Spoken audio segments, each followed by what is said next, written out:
অমাবস্যা কিংবা পূর্ণিমা সম্পূর্ণ হয়ে প্রতিপদে কিছুমাত্র থাকলে তার পূর্বের দ্বাদশী তিথির নাম পক্ষবর্ধিনী।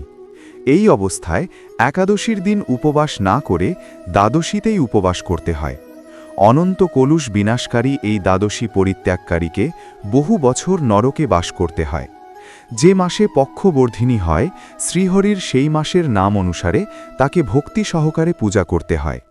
সংসার আর নবপোতায় পাপ কক্ষা মহানল, নরকাগ্নি প্রশমন, জন্ম মৃত্যু জরাপহ, মামুদ্ধর জগন্নাথ পতিতং ভবসাগরে, গৃহানার্জং ময়া দত্তং পদ্মনাভ নমস্ততে।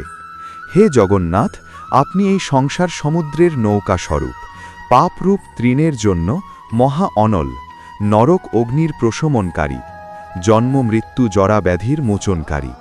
তাই ভবসাগরে পতিত আমাকে আপনি কৃপা করে উদ্ধার করুন।